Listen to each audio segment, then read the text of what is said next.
Os condomínios, ao contrário da maioria das empresas, não têm procedimentos claros, normatizados. O que eu quero dizer com isso? Por exemplo, eles contratam um porteiro. Muitas vezes, como é que é a contratação do porteiro? Já começa da seguinte forma. O porteiro que trabalha no local tem um amigo, muitas vezes ele vem do interior do Rio ou do interior de outro estado, que aí é pior ainda, porque ele chega aqui no Rio. O Rio é uma outra realidade, né? Nós temos pós-doutorado em crime, então traz uma pessoa do interior, por exemplo, do Nordeste. Então bota um menino aqui, e aí qual é o treinamento que se dá para ele? Nenhum. Chega para ele e fala assim, olha, ainda mais se for um condomínio em bairro da Zona Sul, seja educado e faça o seu melhor. Isso eu escuto de casos que aconteceram, né? A gente entrevista o funcionário. E o que foi falado para ele é mais ou menos nessa linha. Seja educado, aqui é um condomínio de alto padrão, e faça o seu melhor. Mas eu fico imaginando a cabeça dele, o que eu faço o seu melhor? Isso deve dar um nó na cabeça. Um nó na cabeça. Né? Então, assim, o que a gente tem que fazer como empregador? O condomínio é um empregador. Dizer para ele o que ele tem que fazer. Você falou de protocolos. Protocolos. Se alguém estiver brigando na portaria, o que ele faz? Para quem ele liga? Elevador parou, para quem ele liga? O que ele faz? Alguém está passando mal, desmaiou, o que ele faz? Ninguém tem telefone de nada, de SAMU, de Corpo de Bombeiro, de 190. Tem gente que nem sabe isso. Então, falta muito essa questão de normatizar procedimentos, que são os protocolos. Então, assim, a gente tem um conceito na empresa chamado CPTEC, que resume tudo isso. O que é a CPTEC? É a capacitação, o C.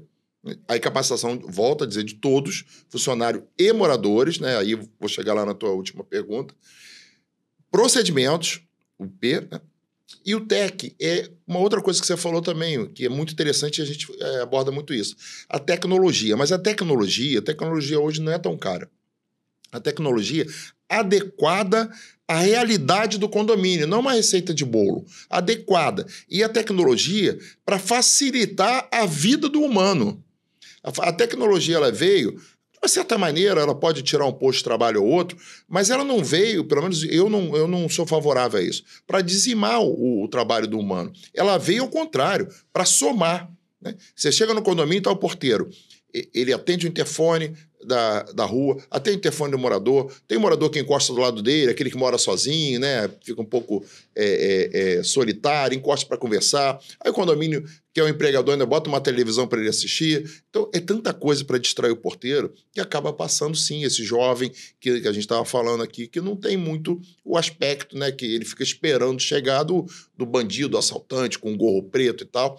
Não é o caso. Então, a tecnologia ela veio para que ele fique um pouco mais livre e possa atuar como um gestor, um fiscalizador. Quer ver um exemplo clássico?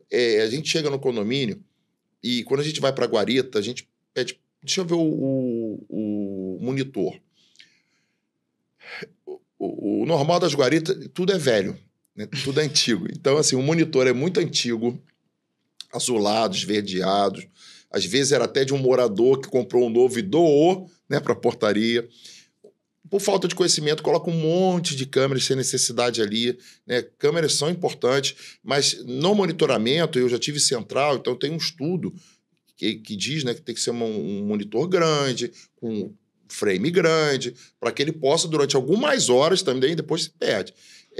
Ter atenção naquilo. Então, você coloca uns framezinhos pequenininhos, quadradinhos pequenininhos, ele não vê nada, o cérebro baralha naquilo ali. Então, assim, quando a tecnologia está adequada, você tem um monitor grande, câmera boa, por exemplo, elevador. Eu sempre tenho umas premissas que eu bato sempre. Elevador é uma. Agora, aconteceu aquele caso, né, daquele monstro que deu 61 socos naquela menina e desfigurou ela, e aí as pessoas estão começando a se atentar. Por câmera do elevador, tem um condomínio que não tem que ser de qualidade e tem que ser frame grande para o porteiro ver, porque no elevador, por exemplo, pegando esse exemplo solto, acontece de tudo, Ana. No elevador as pessoas brigam, desmaiam, transam. As crianças ficam sozinhas. Ficam presas, idoso desmaia, o morador que chega bêbado faz xixi no elevador. Enfim, assim, acontece muita coisa que o porteiro ali ele pode salvar uma vida de alguém que desmaia, como aconteceu com um condomínio meu recentemente. Ele notou, ele foi lá e conseguiu salvar lá o senhor, né? Fez massagem, chamou o SAMU e tal. Então, esse universo de procedimentos, né, e da participação do morador e da tecnologia é muito importante. A tecnologia, a gente vai falar mais aí, talvez, né, imagino, ela veio para ajudar.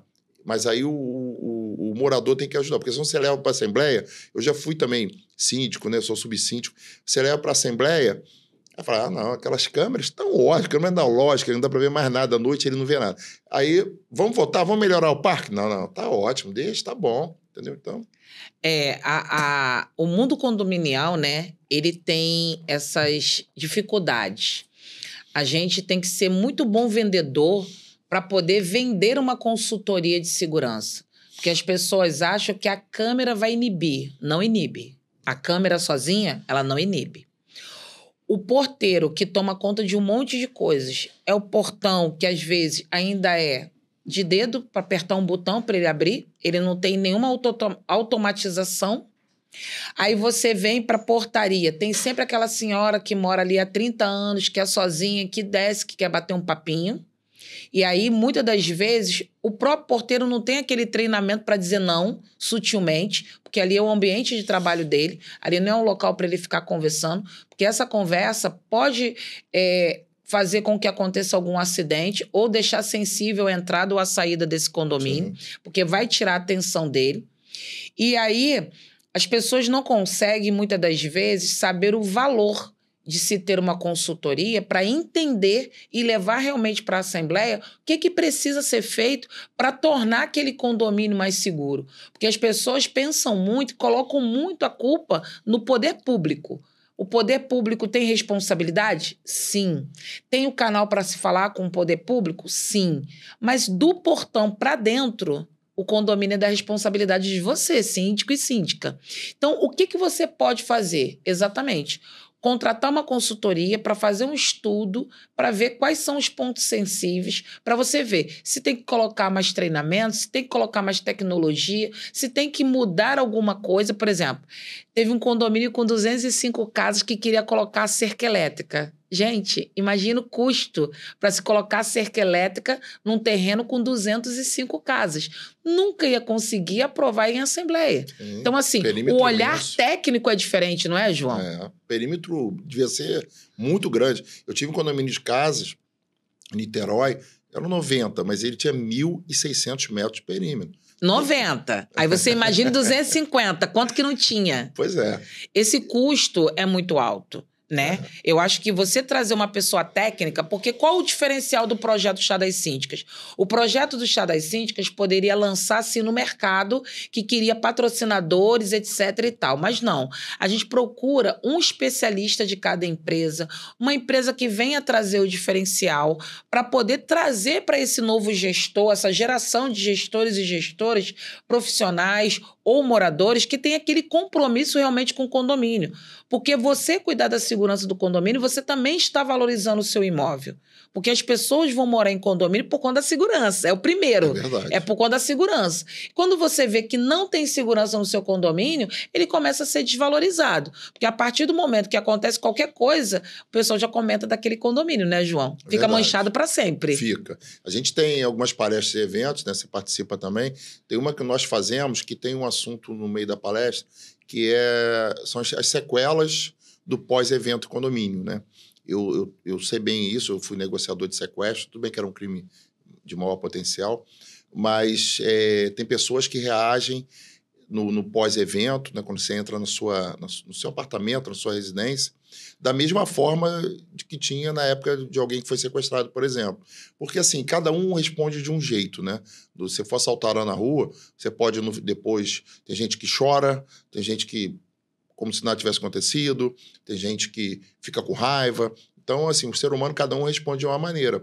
E eu já tive vários condomínios que eu fui que a pessoa entrou quando o morador não estava, pegou, né, como você vê aí, pegou o que podia de valor, foi embora, e eles não conseguiam voltar para dentro do apartamento. ao ponto de vender o apartamento e não retornar nunca mais. A sensação de insegurança faz com que as pessoas não tenham mais amor por aquele bem, não tenham mais amor por aquele condomínio.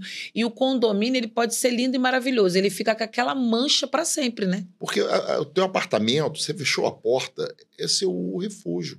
Né? Você tira a roupa, você está com a sua família, está com seus filhos. Né? O mundo da porta para fora, ele é um mundo mais cruel, perigoso, talvez, tal, mas porta para dentro não é. Né? A partir do momento que entram nessa porta para dentro, ele entra na sua intimidade, né? na sua família. Talvez teus filhos tenham visto, tenham participado. Então, é uma sensação muito ruim.